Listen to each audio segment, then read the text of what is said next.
Good evening and welcome. My name is Tom Healy. I am the Projects and Engagement Manager at Midtown Indy, also the Managing Editor of the magazine before mentioned. My colleague Krista Lozaki, perhaps you met her, she's the Engagement and Events Coordinator for Midtown. Our other colleague, Danita, who's been here, our community builder, is joining us on Zoom tonight.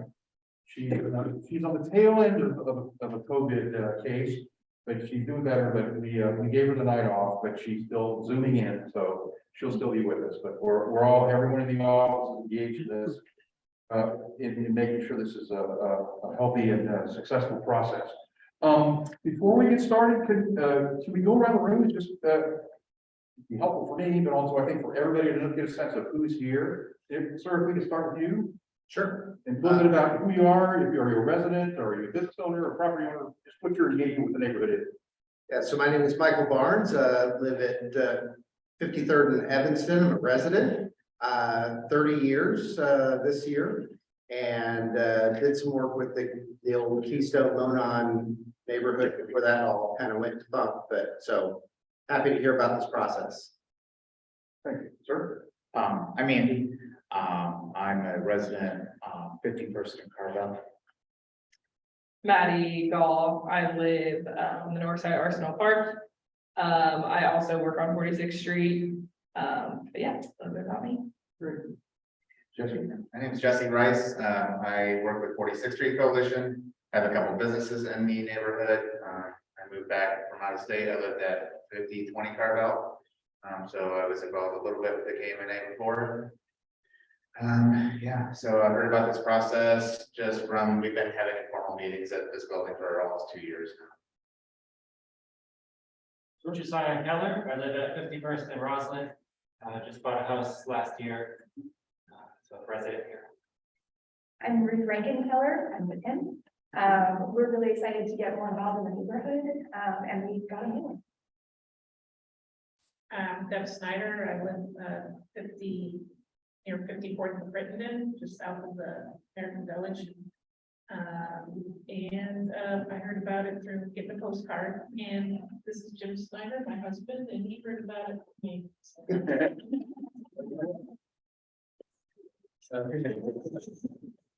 Tom Westricker, live at 52nd and Caroline. Resident, trying to get some old folks in permanently into houses rather than having to deal with renting. But that's bigger than this group thing. Zach Lutz, resident, 51st and Primrose.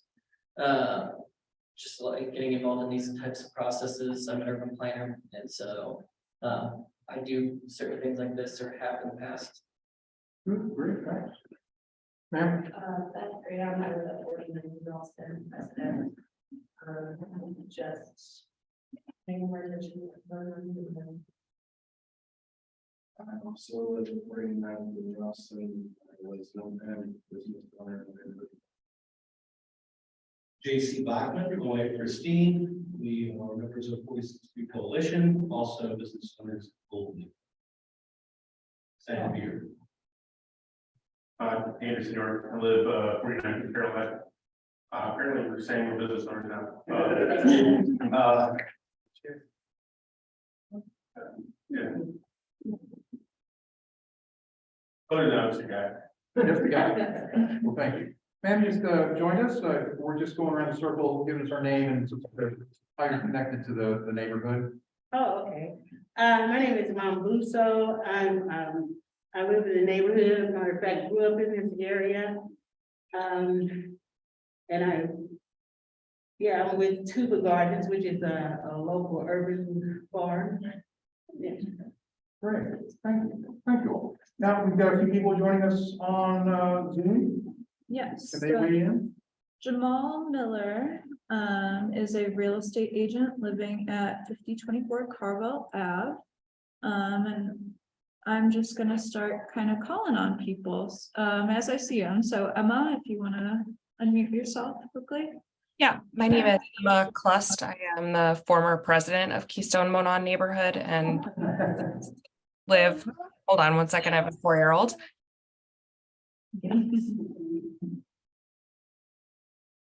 Sorry about that. I moved out of Keystone-Monon about 8 years ago, and we still own our property on Evanston, and I'm the current president of Meridian Kessler. Great, welcome. Eric?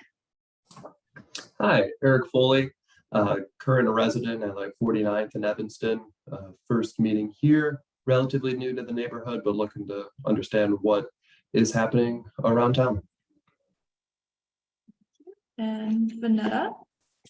Hi, Vanetta Keith. I own a home in the neighborhood. I've been here quite some time. I'm on Norwaldo, and I was a member of Keystone-Monon Partnership. Hey, Vanetta. Hey, how are you doing? Leah has put in the chat that she is a resident at 49th and Crittenden. Anna is joining us as the representative from the Indiana State Fairgrounds. Amanda is near 46th and Keystone, longtime resident, and Nicole is at 51st and Hillside, has lived in the area for nearly 6 years. I believe we also have Melissa, if you have the chance to unmute yourself.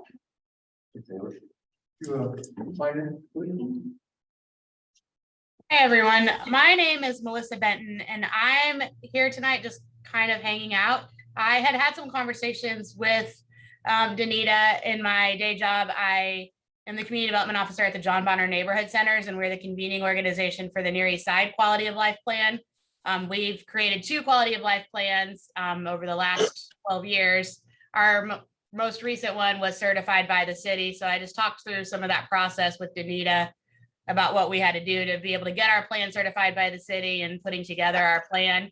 And so I said I would just come hang out on the Zoom, and if there's any questions, I'm happy to try to answer those about how we did things or what worked or what didn't work. So I do not live or work in the area. I'm strictly Near East Side, but happy to, I think quality of life plans are a really great opportunity for neighborhoods, and I definitely encourage more of them across the city. So happy to answer any questions, but if you also don't want me here, I'm fine to leave too. So really up to you. No. We've put space on the agenda for you to speak. So thank you so much for joining us and for taking time, because it's very important for people who are working on a plan to hear from someone who's gone through it. So they're going to have plenty of questions for you. So please stick around. Thank you. Got it. And Corey?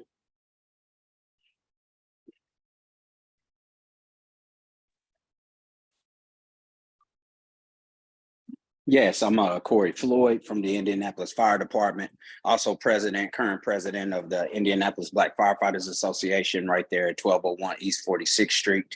I own a property there. I grew up in the area my whole life. My mother had a house at 4505 Primrose Avenue until it was devastated by a fire. And we relocated at 5012 Evanston. And I've been there for the rest of my life. So I'm 41 years old and always been in the area. Just recently bought a house last year on the west side, but I still own the property there. And I'm super excited about being a part of it and finding out how we can help assist the residents, more residents knowing about this actual meeting, and as well as helping out with the development. Thank you. And then Tamala or Tamala, I apologize. You said it right the first time. Tamala, perfect. I did put in the chat. I'm Vanetta's neighbor, next door neighbor on Norwaldo. We've been in that house since 1975. My grandmother originally bought it, and then when she passed, my mother inherited it, and we've been there ever since. She's napping now, so I'll try to wake her up in a few minutes and see if she wants to join in. This is the first time that I've been aware of such a meeting, and I know all of this neighborhood very well. Having grown up there, I went to school 91, also went to school 70 because of enrichment program. So I had friends all the way from Keystone to Central. And as a child, we were free and didn't have to worry about predators. So we were able to walk the neighborhood. So I walked everywhere from 54th Street all the way to 42nd Street, even 38th Street, that whole area. So I know it all very well. Thank you. Thank you for Well- joining us. That covers everyone online. You joined us a little bit. Could you let us know who you are? Yeah. Hi, I'm Andrea Dragus. I'm a resident at 49th and Crittenden, and I also work for reconnecting to our waterways as waterway coordinator. Yeah, hi everyone, I'm Taylor Firestein. I'm a resident just on the border of the neighborhood, at Winthrop and 46th Street. And I also work for Health by Design, which is a nonprofit, kind of at the intersection of the built environment and public health. So I'm all about walkability and transit access and access to green space. So yeah, I'm excited to be here, and I think this is maybe my third meeting, but first one in person. Thank you one and all. Thanks so much for taking time out of your day to do this. I was very involved in the planning process in Broad that took 4 years. And it was excruciating, but it came out with some really amazing stuff. It's a great way to meet your neighbors, a great way to kind of get aspirations down in a way that the city can actually act on. And that's what the goal is with this. And Midtown was invited, the organization Chris and I worked for was invited to participate in this. By a variety of stakeholders who had seen both residents and business owners who are seeing the kinds of changes that are happening here, the kinds of new development, the kind of flips that are happening, the kind of upgrading of some tired commercial buildings to actually have some life, a variety of things. The transit plan that's coming on board, the nickel plate trail here that's going to be imminent. So all these things are having, and then you've got an EPA Superfund site in your backyard too. So there's a lot of attention being paid to this area right now. And not all of it is for the best interests of the residents and people who live and work here. And so the community asked us to come based on our experience working with engagement and with the city staff, trying and get this certified plan adopted for you all. It is not something we're going to do for you. It is, our role is to bring you all together, to lay out what the expectations are, and then work with you as you develop your plan. Yes, we have some expertise as far as having gone through this before, but nobody knows this neighborhood and these groups of these pockets within the neighborhood better than you all. So that's where the expertise lies, and then we're in a documentation sort of mode as well as convening mode, and then we will also help write the plan. So what do we got? We got next is the Keystone-Monon, at least for the purposes of this plan. And this is interesting because we've had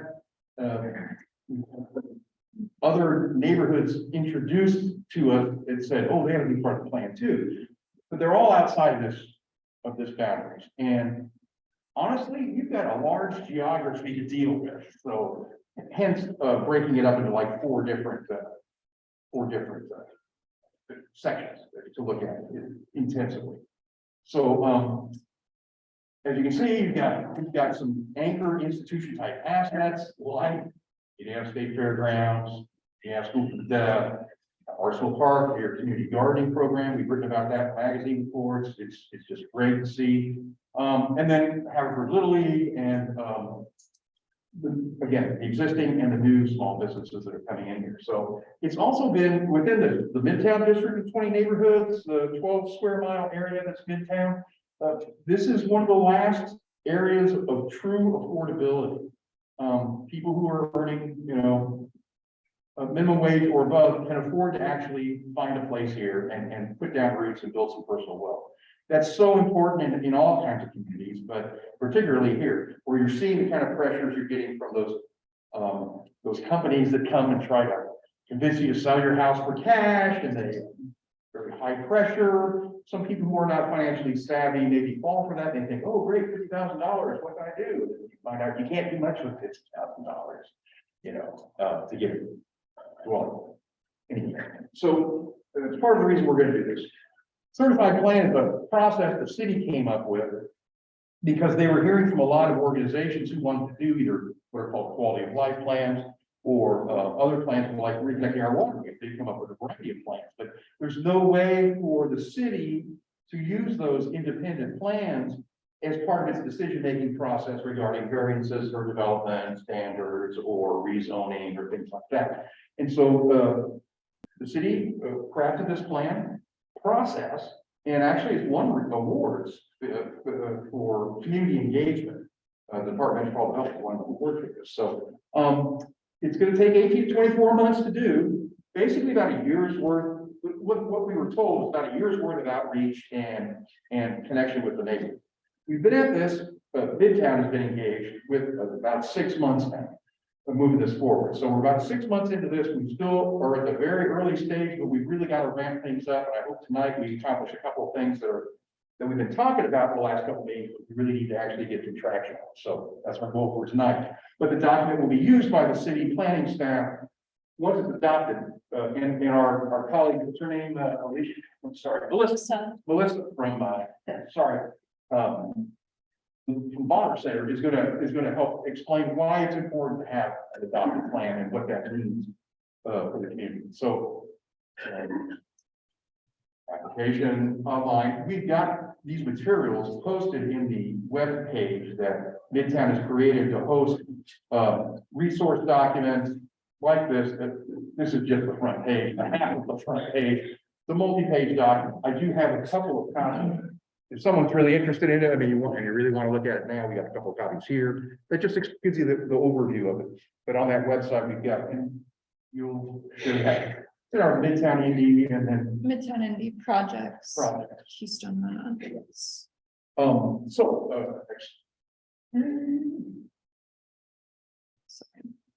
Any questions? Is everything clear for now? I mean, this is just the intro sort of stuff. We haven't dived into it. But next slide, please. Okay. This is kind of where we're at. This is and I'm gonna bring this up on the screen and leave it here, but I'm gonna ask Melissa to sort of pick up on the narrative we were just talking about, but why it's important. But in order for this to happen, and in order for the community to really have a say, there's some structure that has to be created, some bureaucracy, and it's going to take some time and it's going to take some energy and effort. So, but we're going to need volunteers. The community is going to need volunteers to make this happen. So, if we can put you on the spot, Melissa, I wondered if you could say a few words about your experience with the certified planning process and how important it is for the near side neighborhoods to have that document that the city can review. Yeah, I'm happy to. I think two things that I would probably really highlight about the certified plan is that when you are finished creating your plan and you're able to get it certified by the city, one of the ways that we have seen that has been really valuable is when there's development that wants to happen in the neighborhood, then the city will sort of compare that development to what's in your plan that's been approved.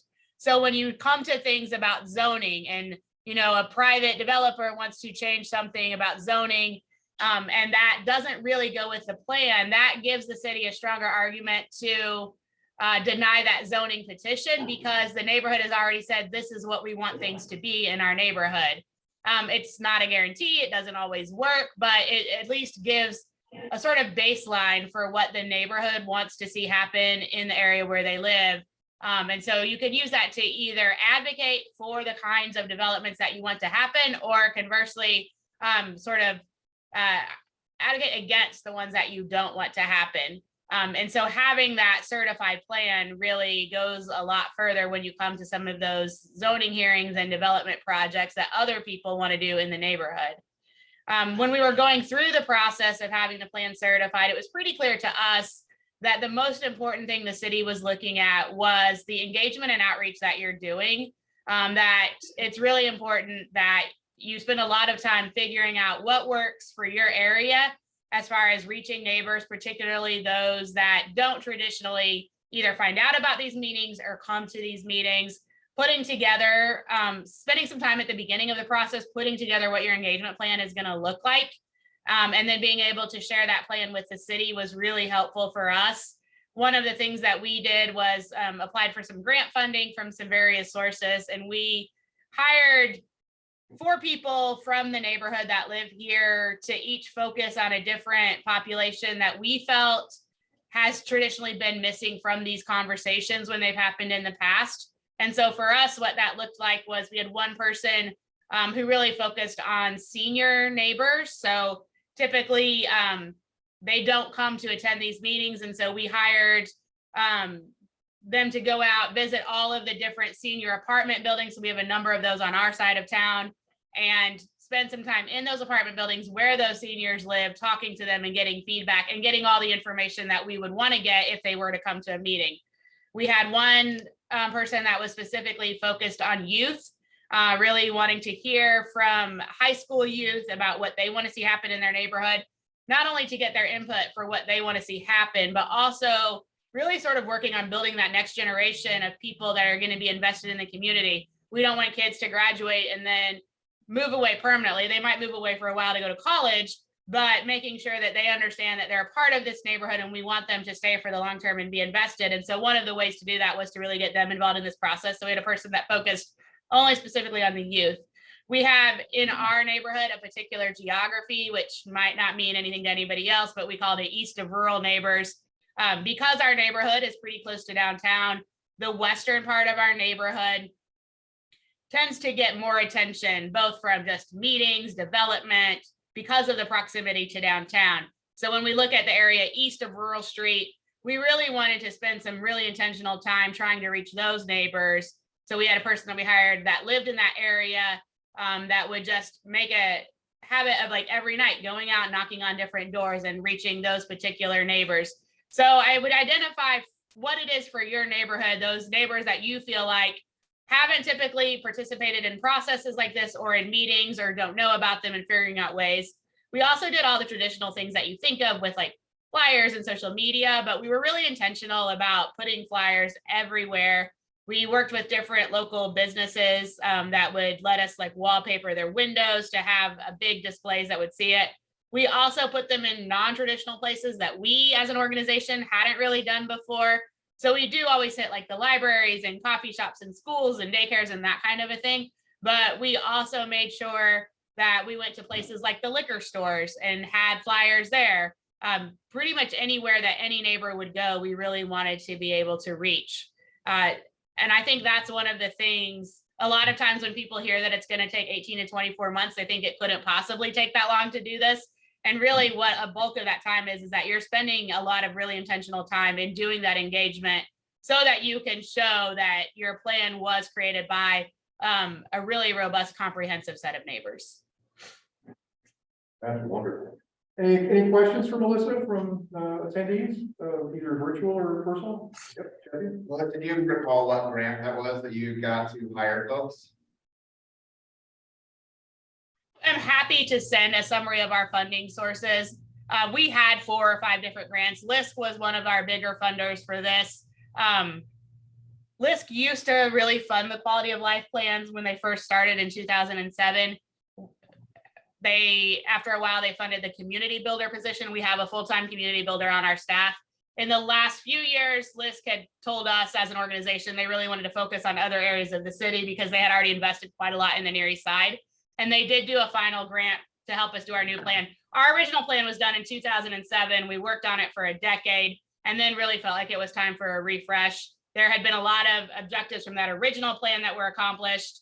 And quite frankly, just a lot of new neighbors that had moved into the area that weren't a part of that first plan. And so in 2019, we did sort of an update, refresh, new plan, whatever you want to call it. And they provided some funding for that. We had one from the Sumerian Foundation. But I will email Danita like a kind of a full copy of who our funders were and sort of what our budget was for putting together the plan. Excellent, thank you. Yeah, absolutely. Midtown has been supported in part in this process through LISC. They have given us a grant for Danita's community builder position. That is not solely devoted to Keystone-Monon, but she's been doing an awful lot of work here. And similarly, we received grant money from the Metropolitan Indianapolis Board of Realtors the National Association of Realtors. So, we've got somebody that's got us up and running and going, but, yes, we're gonna no doubt need to. Any other questions for Melissa? Yeah, are there accessible like demographic information where we could get a picture of what the neighborhood looks like and then to ensure that we've got the proper representation? Is that for Melissa or is that for all of us? Well, so I would guess that maybe since you've gone through it before, is that something that's accessible through the city or? Melissa, did you use Savvy data at all? So we used Indy Vitals, which is from Savvy, but I feel like Indy Vitals is more friendly. I am not a data person. It makes no sense to me. I don't understand it. Savvy, I find not very user friendly, but I can use Indy Vitals. So I feel like that's a really good baseline. If I can understand it, anybody can. So I really like Indy Vitals. You guys should have a neighborhood on there, but if not, I would contact them about getting your designated area so you can see those demographics. And that will be something, one of these action committees that we'll talk about in a little bit, would probably be good to dig up that info with. So does the city have benchmarks for what that interaction with the community looks like? Like, is there a percentage of the neighborhood they want to hear about or anything written to describe that? Melissa, what was your experience? How did the city describe what they needed? What were their metrics for measuring if you did sufficient outreach? They did not have any metrics, which makes it more difficult because I feel like in working with the city, I often feel like somewhere somebody knows what they want, but they're not going to tell you. They're just going to tell you if you did it or not, which is super frustrating. I had previously shared with Danita just earlier today, so she might not have had a chance to get it out to you guys yet, what our engagement strategy was like. So you guys do have that to review. So that's what we submitted to the city for, this is what we're going to do for the engagement. And then I would just like, so as you, obviously you'll want to tailor that to your neighborhood, right? Because what works on the Near East Side might not work in your area, but you can definitely review that for what we did. And then once you get what your final engagement strategy looks like, then I would say, like, if you try something and it doesn't work, just be able to explain that to them, that this was a part of our plan, but it didn't work for whatever reason. And we had to pivot and do this instead. But they don't provide you anything about like, you need to have, 20% or whatever of neighbors that are engaged. And I think because it's such a long planning process, your engagement's going to ebb and flow, right? There's going to be some people that are like all in on this and are going to be at every meeting for the 2 years. And there's going to be some people that are only going to attend some, right? Because you might be more passionate about a certain area. Maybe you care more about housing or education or public art or whatever your areas end up being. And so some people will just be really dialed into those. And then some people will come and go throughout the process because they either can't or won't stay committed to the whole thing. And so I think, if you're looking for like a certain number, target number that you should have, I don't know that that's really as helpful because the planning process is so long that number is going to just really change meeting to meeting. Nevertheless, it is important to document the outreach that you've undertaken and who you've reached out to and the methods, both print like we've done, digital, in person, door knocking, that sort of thing.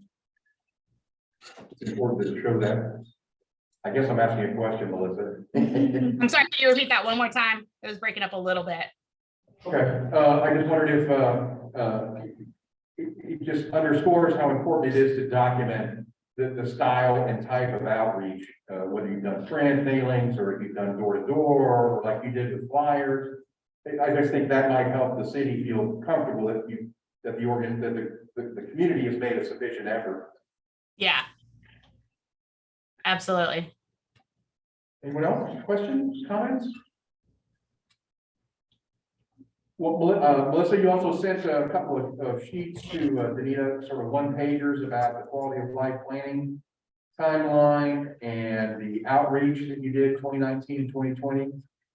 So thank you for that. We will post these to the website again under the for resources so that you can see that you can read in greater detail. I mean, we won't go through every line item, but you'll see that they had a very, very active and engaged outreach process, which I think we can hope to match. Well, thank you, Melissa. Yeah, absolutely. You're welcome to stay, but if you gotta go, I think too. Yeah, I'm happy to stay. If I hear anything else that I think would be helpful, then I can send some stuff to Danita. Yeah. Thank you. Okay, so we'll go back to the slides. Thank you. So where we are right now is trying to get the word out to folks. We did 2 postcard mailings, a bunch of social media as well. And then Danita has gone, I think, mostly along the 46th Street corridor to some of the commercial and sort of the nonprofit groups like Parachute Foundation, Black Firefighters Union, things like that. To just sort of just alert them to what's going on and then to invite people to be involved. And the next part of involvement is setting up these committees. Super important because again, the committees are going to determine well, you've got your steering committee, which is going to be the overarching manager of the process. And then within that steering committee, there are going to be action committees that the community is going to decide we need particular areas of focus, kind of like what Melissa just mentioned, green space or someone interested in or something or something. As examples, we took from the East, the Near East plan. Can you all read that from here or should I read it loud? We had economic and workforce development was one action team. Sustainability was another one. Placemaking and infrastructure, arts and culture, safety, housing, health, wellness, and family strengthening, education, and then equity and engagement. Now, that's just the ones, that's what that community chose as their priorities for action. Does not mean, it's just up there for stimulate some thinking in this direction. We won't decide that tonight, but we need to get the structure in place, a bureaucratic framework in place so we can start working on these pieces. And the first thing we need is a steering committee. I brought a few handouts, but the attendance is so marvelous. I don't think we have sufficient copies, but I can run the base on if you want. which is, yeah, we making our 10, 13? Oh, thanks, Jack.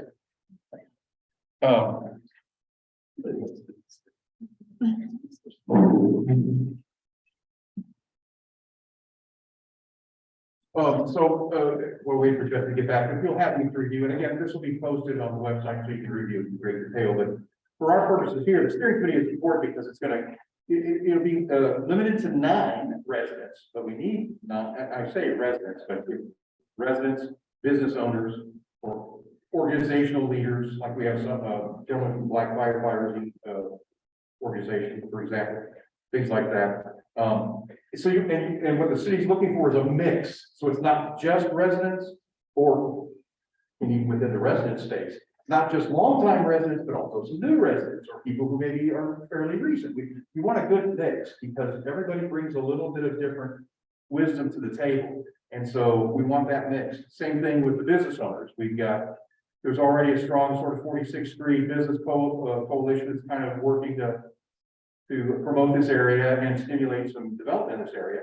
But you've also got a very robust commercial corridor along 54th Street as well. So you want to make sure they, I'm sorry, 2nd Street, but you want to make sure they're involved. Businesses along Keystone, for example, things like that. You want to make sure they're aware of what's going on because well, as a business person, you've invested in a space, you've invested in employees and training and materials and all these different things. And you want to know that the area, because where the real estate formulation or location, it's even more important for commercial entities to have a really good location, know that the neighborhood they're adjacent to or where they're in is solid, stable, and is welcoming and supportive. So having some business members is going to be very important. Business members of the steering committee are important as well. It's a very simple nomination process. People can self-nominate or people can be nominated by others. As it stands, we have a We have a slight, 1, 2, 3, 4, 5, 6, 7, 8. 8 people have so far, because we put out the call and said, if you're interested, we've got 8 people who have responded and said that they are interested in being on the steering committee. And so we want to expand that here to the meeting tonight as well, and it would be optimal if we could at least have some candidates to fill out the slate. And actually, we've got a couple people here. Well, Jesse, he's just upstairs. Brian Shook from Refinery 46. Brandon Powell, our board member, he came in a little later. Evening, Brandon. He's put his name in. He's a board member of the Midtown Indianapolis Board of Directors, so and he's a resident here. Andrea, I guess you put your name hat in the ring. That's great. Ivan Holder, I don't believe Ivan's here online, but he's involved with the Bel Air Neighborhood Association. And then Mambuso. I call you Tammy Golden. Either one is fine. Okay. I don't want to mangle it. Thank you. You put your hat in the rings too as well. Let's see, Andrea, Corey Floyd, is he still with us in the show? Corey's still online. Yeah. Great. And Still online. Tamala, the resident, whose family has been here since 1975, has also put in the chat that she is interested in sitting on the steering. Baker. Baker. Great. We'll have that list. So 2, 3, 7, 8. We have 9 names. But again, it's not limited to 9, but if by the same token, that's a workable number. You start having 15 people or something, it gets a little awkward. So anyone else here have any interest in being involved in the steering committee who maybe haven't have heard about it or is interested in the opportunity? What exactly does the steering committee do? What he said. Like you said, everything. You are the steering committee is going to manage this process. Let's just read here. Steering committee will meet once per month and is responsible for providing feedback on the community engagement process. The group will identify focus areas for the plan and plan priorities. Through identifying focus areas for the plan, the steering committee will determine the number of action committees needed for the planning and implementation process. 3 of the 9 steering committee members will be officers. And those officers are, you might imagine, a chair, then a vice chair, then a secretary.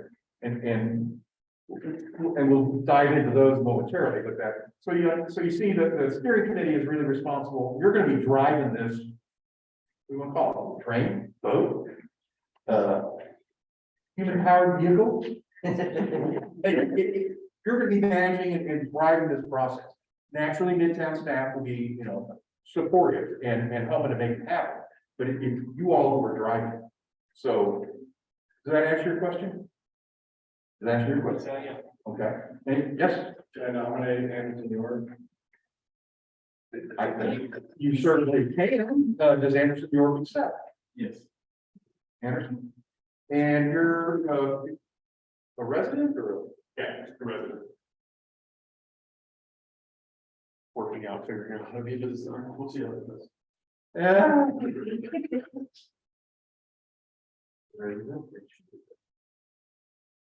Okay. What else? Volunteer myself. Excellent. I'm sorry if I forgot your name. Tom Western, president, WEST. RICK, all day. Great. And when you get a moment, you can give us your email. Well, you signed in, didn't you? Yep. We'll pick it up. Great. And you remind me again, you're a resident? Yep. Sorry. Short-term memory loss there. Great. 1, 2, 3, 4.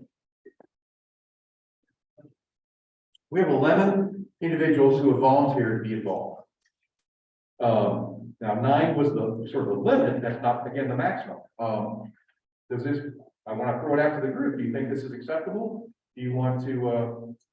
Go ahead and just through a claim, do a vote here on the whole slate, or do you want to have any discussion about the slate, or about the duties? The Indiana State Fairgrounds is also able and willing to help in any way. I'm not sure Anna, if you want to clarify if that Yeah. means putting someone up onto the steering committee, Right. or what you have in mind and who might that be?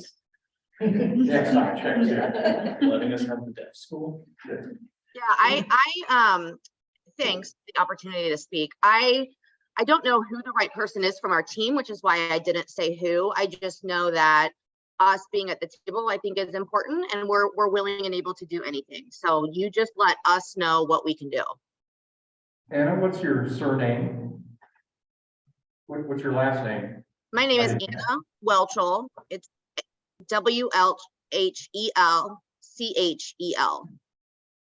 And I did speak with Danita right before this call as well, and let her know that I would be speaking with our team tomorrow regarding who from the state fairgrounds brings the best value to this team. That's great. Well, thank you. We met years ago. It's good to see you again. But, so we've got 11-12 from state fair. That's great. So, we have the option of just simply by unanimous acclaim, or not unanimous acclaim, saying, yes, this slate is accepted by the neighbors, by the community, and they will become our steering committee. Does that sound like a reasonable thing, or does anybody have any more questions or any observations or comments they want to make before we move forward with this? I guess my only concern is diversity in the room, but I mean, obviously the steering committee can help with outreach, and we can do that as we move along. We have to work with. We got to get started, and yeah, you got to work with people who are in the room. Yep. And yes, not everybody's here. And let's acknowledge that. Sure. Thank you for bringing that up. Of course. And that could actually be an action committee. Yeah. Diversity, and because I believe there's Midtown as a whole, we've done some studies. There's a Hispanic population here that we don't see elsewhere in the district. So there's that element that I think that community that deserves to be involved and engaged. We've been wrestling about the school of the deaf, about we should probably have American Sign Language interpreter or as well. So we are aware that we need to be more, Midtown needs to be more intentional about the outreach to the various communities that are involved here. But I appreciate hearing that from someone who's already involved. Maureen from online has posed the question, is this our only chance to join, or can we join the steering committee at a later time? Well, what I would say is that the steering committee can make that decision. You're going to be, the steering committee is going to be responsible for that, creating that level of operations and logistics. And if you decide you want to take more people on, I think it makes sense.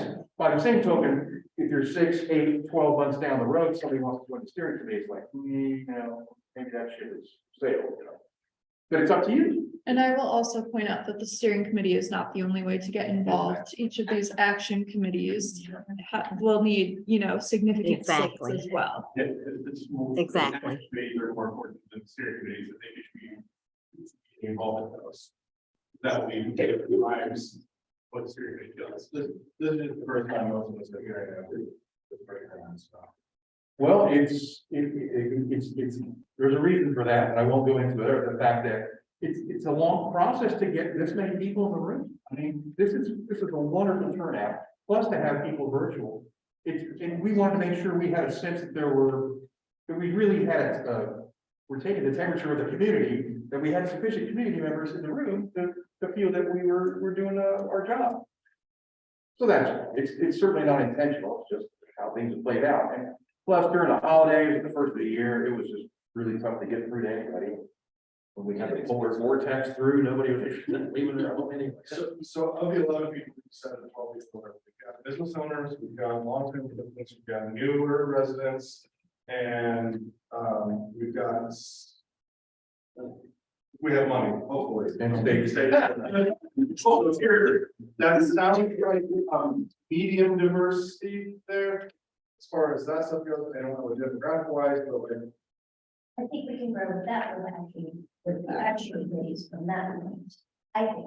But I think if we get too many more people. green cheese and Indian period. Yeah. Right. I think this is helping a lot of people. I'm sorry, would you mind repeating the questions? It's very hard to hear while online. I apologize. No question. There was no question, it was a statement of it. I think the steering committee is okay-ish right now. I would agree with that. Okay, so we take that as a motion and a second, and, My motion for the steering committee is okay-ish.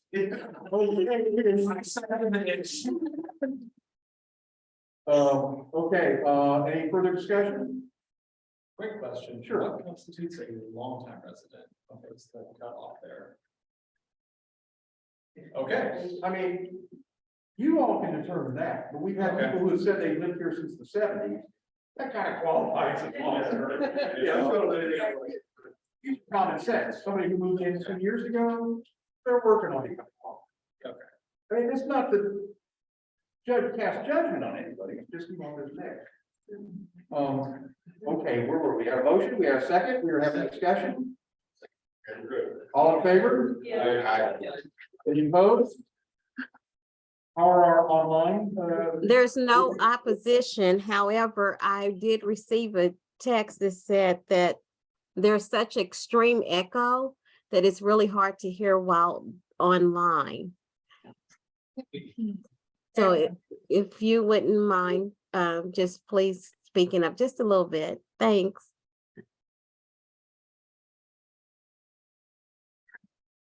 Okay, so we have a steering committee. Oh, I have a question. Since there is an echo, did everyone online hear the names of the people that are gonna be on the steering committee? Do we need to repeat any of that? We did not hear all of the names, but if those who volunteered or were nominated could receive the list via email, that would be sufficient. And I'm happy to type it into the chat right now, so that we can proceed with the vote. okay, But feel free to continue on because it might take a second. so, while that's happening.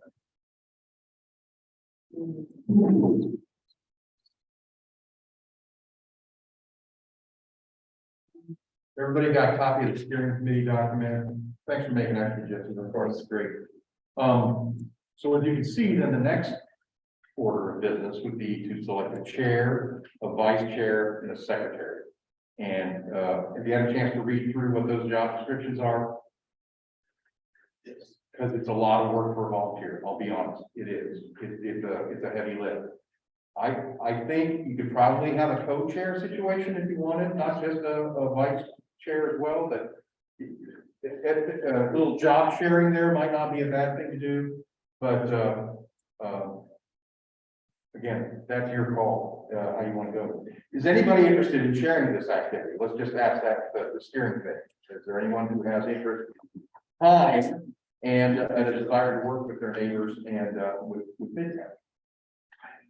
I have a question. Yep. Isn't that something that the said steering committee group should kind of talk about together and figure out what they want to do before we who aren't on that committee start getting our 2 cents in and spending a lot of time and energy on that when we're not actually able to do anything or should be doing anything necessarily at that time. Because I understand there's some people on the steering committee that are present. Yeah, correct. That's correct. Steering committee. It doesn't seem right to make these sorts of decisions if they're not even part of the conversation. Yeah. Especially since there's such a big commitment, like I'm not sure volunteer, I'm not gonna. Yeah. That's All right. the volunteer. Yeah, but volunteer people who aren't here. For those online, in case you missed any of that, we are planning to, or it has been brought to the table that we should kind of hold on electing the 3 executive positions within the steering committee to give the committee time to discuss the roles and who they think would be the best fit. Yeah, I don't know those. I just don't know people's qualifications or, time that they have to put into later. Well, so let's, if we feel comfortable doing this, let's discuss about that. What's if the steering committee is going to have to decide when it wants to meet and that sort of thing.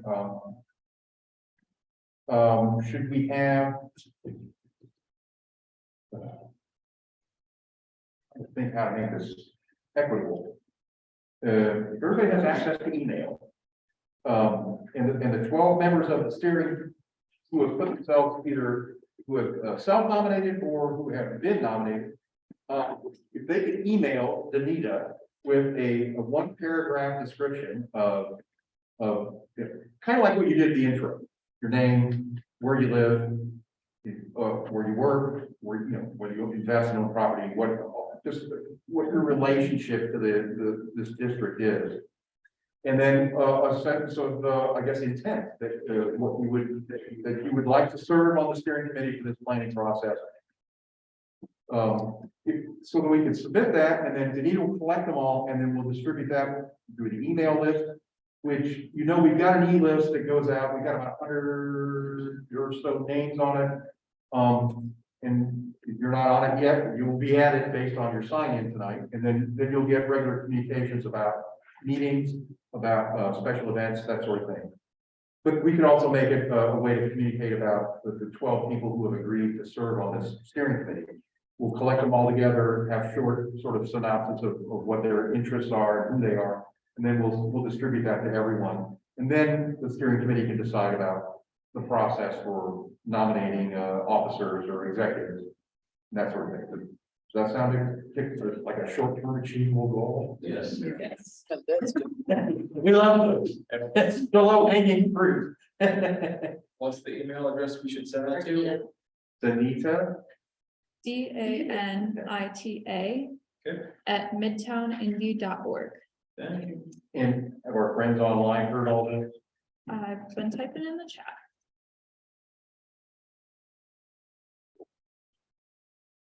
Okay. So that's huge that we got the makings of a steering committee. We take a minute to dive into these action committees as well, because I really think we need to be thinking about this, and we need to keep this momentum going. And again, the steering committee will be the ultimate decider on this.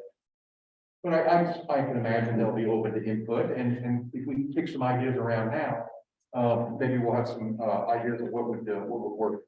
But here's the description of the action committee that if the city has provided through their certified planning process. And you've got it on your sheet there, but I'll just read through it quickly. So the number and focus of the action committee will be determined by the steering committee. So again, just because that's what the Erie side had, doesn't necessarily mean that's what you're gonna have. So keep that in mind. And then each action committee will consist of up to 10 community members led by a chair. And any resident or business owner within the community may join an action committee. Each group will work to ensure this equitable participation and representation. And every action committee will work closely with a partner organization to ensure goals and objectives are realistic and match the needs of the community. So pretty straightforward though, but we take a minute to just sort of brainstorm, and based on what we saw here, just list to each side what we think might be useful action committees here, and don't hold back. I mean, this is just an exercise. Let's just download what you're thinking, and we'll take notes and see what comes up. Definitely housing. Walkability, yeah, accessibility. Safety. Safety. Health and wellness. Yeah, what's the damage? Equity and engagement would be near the top. Sorry, equity. Equity and engagement probably near the top. Maintaining green space. Sustainability. Sustainability. Sustainability, yeah. Good. Green space. Sustainability. Economic workforce. Yes. Economic development? Yeah. Economic. Okay. So you're talking like business attraction and retention and economic development. Doing some asset mapping. That's something that's gonna happen, whether that's a separate action committee, but I'm not, again, we're just taking it all in, and write it down. Asset mapping. Arts and culture. It's honestly a pretty good one. Yeah. Really. housing. Yeah. Got it. Of course, housing has many facets. Fair housing. There's affordable housing, there's workforce housing, there's Yeah, well, multi-family, there's single family, Fair family housing. Fair, affordable family housing.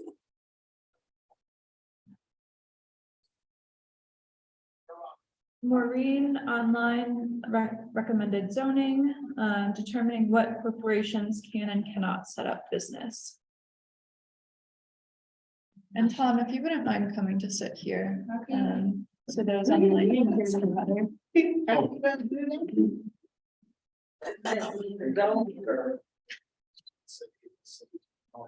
better. All of his recommendations on certain. Yeah, this is a recommended land use plan at some point. That land use plan, we said like, you want commercial or housing, that feature in specific areas.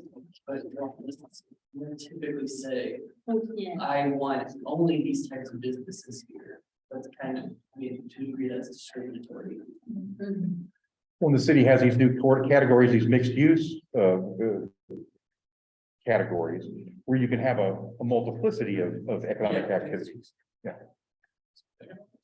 It's building, yes. I feel like placing that, making, tying in zoning and like economic development. Like, I kind of dream of 46th Street being like a classic Main Street. Yeah. Yeah. Since you just said the magic word Main Street, I want to mention that there is a Main Street effort initiative in the state, and they do have some funding available. But it's competitive and it's lengthy, and some of it is not just cash, but it's also, it's like, they make experts available to you to give you technical assistance, things like that. But hey, it might be worthwhile and helpful, something about that. Yeah, there's a buy-in. Zoning, placemaking. Any other ideas for action committees? This is a pretty good list.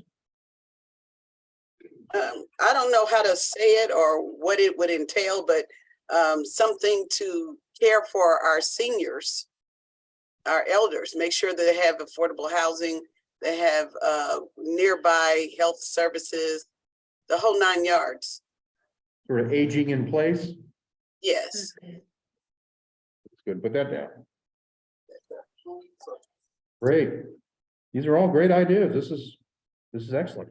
And as you see from all these action committees, if you think of it as a mosaic, these little pieces come together, and then it emerges the picture of what the aspiration for the community is like. And that's where the action teams and the action committees are going to be so important because they're going to be the frontline troops, if you will, to go out door to door, to meet with neighbors, to have, I think it'd be a great idea to meet out by the community garden sometime and talk to the folks who are involved with that. Because I don't think everybody who resides in the area has a space there. There's some people who live outside the area and they have a space, whatever. Hey, is someone here managing this project, the community garden? Which community garden? Arsenal Park. The one at I'm sorry, Arsenal Park. Yeah. I assume there are many community gardens in the neighborhood. Sweet. This is the one at the public park, though. That's the one I was thinking about.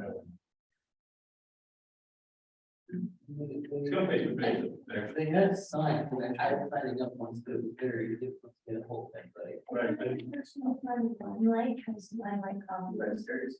You think they have something to do with it, or they used to a couple of years? I believe that there's a lot of people who used to have a product. Got Be involved. Don't think there's anyone. Okay.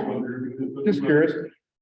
I think that would be something we'd want to find out, because I love community gardens and the whole concept, and it's just great neighbor, community building exercise, and tastes good. Oh, Okay. yeah, food accessibility. Food accessible, that's a good one. Yeah. Food access. People got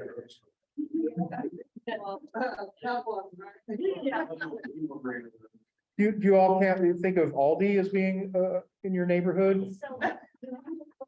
Well, no one wants to cross their street. So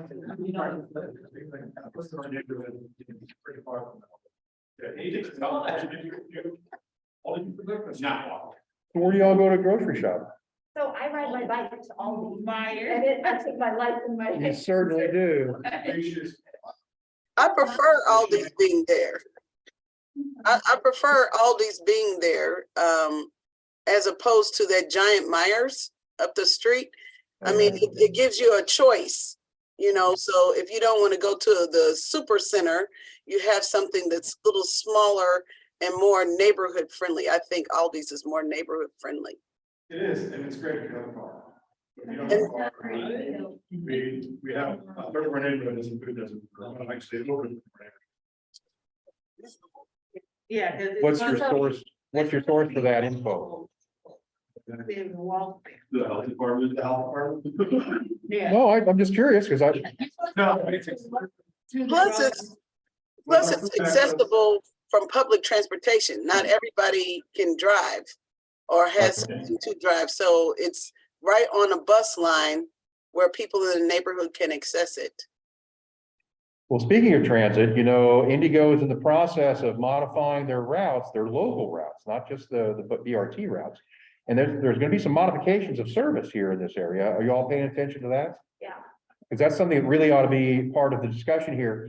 I don't know if you want to make a separate action committee about transportation or connectivity or something like that, but it's while I mean, it's part of infrastructure. Yeah, I think that transit and walkability should be, they're two sides of the same coin.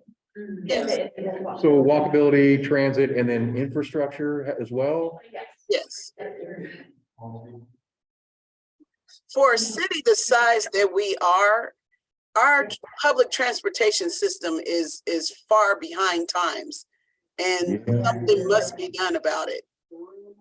Especially in neighborhoods like Fairgrounds and Chittard area, all these areas, like getting a public transportation, a bus from 38th Street to downtown and back is fine. I mean, they come in a reasonable amount of time. But when you come out to our neighborhood, you might wait for an hour or 2 hours for a bus, and that's ridiculous. Right. Well, as I said, Indigo is in the process of making modifications to its local bus routes. So worth going to the Indigo site and checking in on what they're proposing, because I think they're still accepting comments. Taylor, do you know if they are still accepting comments or not? I'm not positive. Okay. I think they're in the community outreach stage now and like informing folks. Okay, of what they've decided, yeah, because they've been working on it for a while, but But someone who is accepting comments and surveys is the Indy Parks Master Comprehensive Plan. excellent. Did everyone hear that online? It wasn't very clear, but if you could send links in the chat, that'd be great.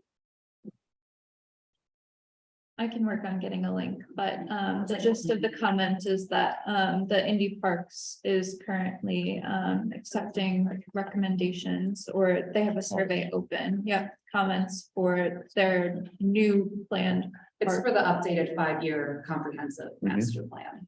Yes, the updated 5-year comprehensive master plan. Cool. Sorry, Is it on? No, you're fine. Sorry, I didn't beat it into the microphone. This is Melissa, and I'm gonna have to hop off, but I just wanted to say thanks for having me, and really think it's great that you guys are doing this. And if there's any other questions, I'm happy to answer. We also have a website. It's neareastplan.org, and so you can go through that and see how we went from like steering committee to action committee to what the actual action items are and the implementation partners and how we like sort of got to our final plan. There are some things on there that I think are really good to have in any quality of life plan. One of the things that we did at all of our meetings was had a little space where people could add things to a timeline, which we then used and put that in our plan. So like a whole timeline of the neighborhood. And, you know, not one person knows everything. So you're really capturing things that somebody didn't even know about, putting it in that timeline. I thought that was a super cool thing. But I'll drop the link to our website and my contact info in the chat, but Danita also has my contact info. If we can be helpful in any way, let us know. Thank you so much. Melissa, thank you so very much for joining us this evening. We truly appreciate it. And I'll be Absolutely. talking with you. Okay, sounds good.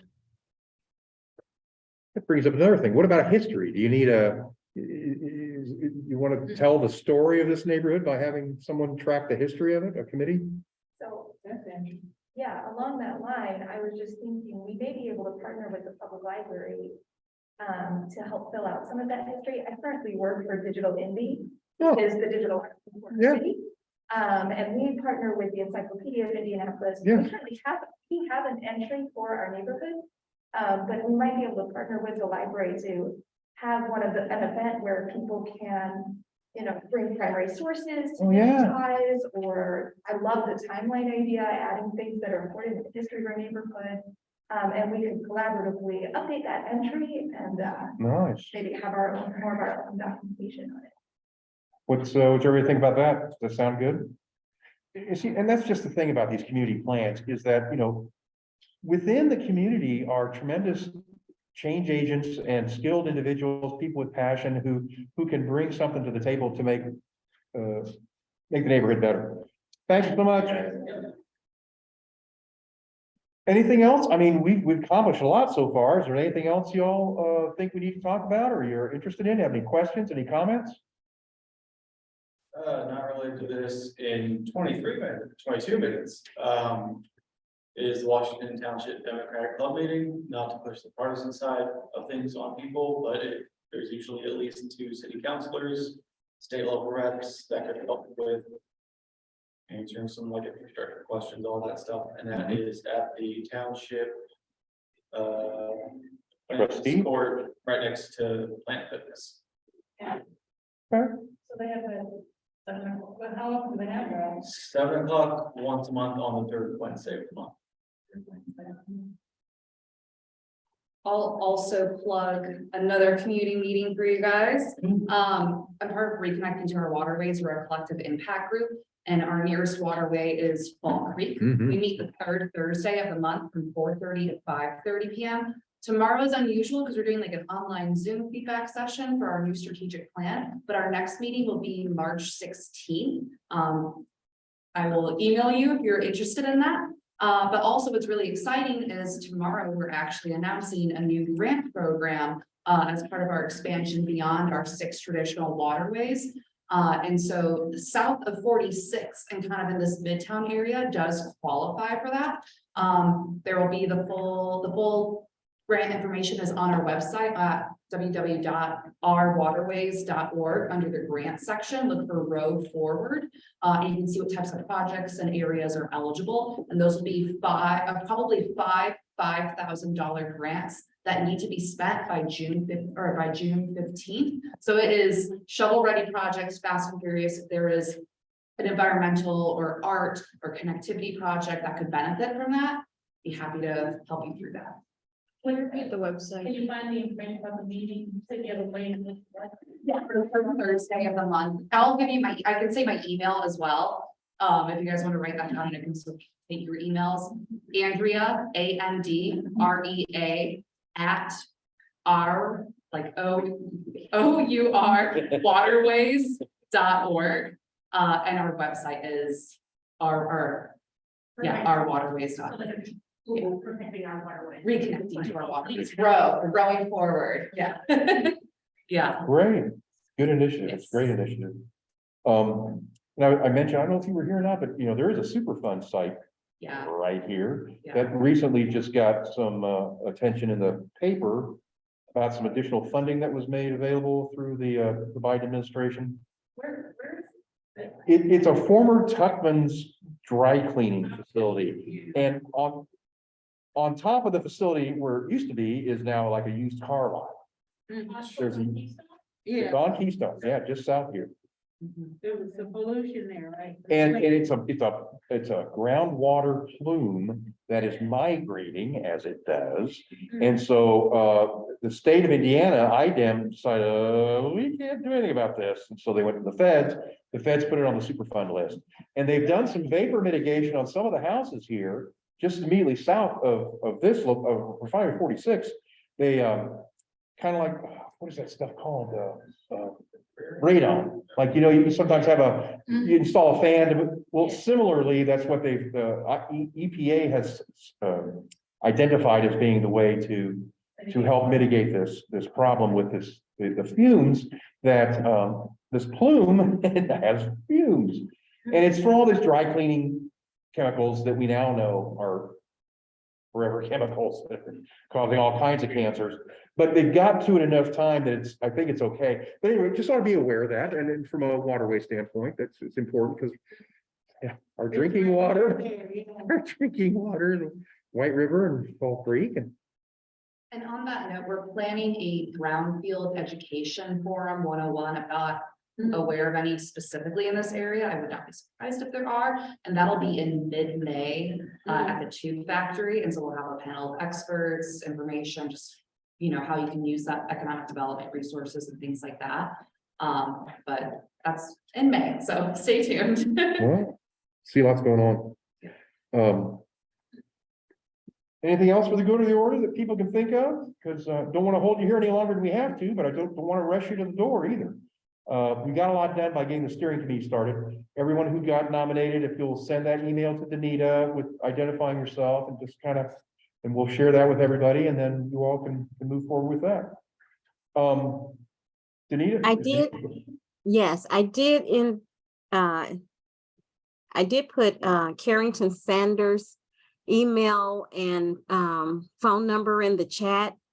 He wanted to apologize that he was unable to attend tonight, but he said, please contact him if you have any questions about any of the capital improvement project plans, maps, or the project improvement list, as well as a Indianapolis Neighborhood Infrastructure Partnership Grant.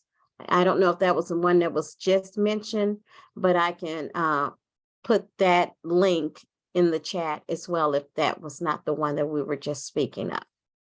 But I did put his telephone number, so if you have any questions, please don't hesitate to contact him. Thank you, Danita. Also, do you all set the next meeting at the end of this, at the existing meeting, or do you do that via email, or you want to let the steering committee do that? The steering committee will set the next meeting, and then we'll go from there. Our work here is finished. Thank you so much for coming, and we're going to be around for a little bit if you want to chat or something, or have any questions or anything, but please feel free. If you haven't got a magazine yet, we've got extras.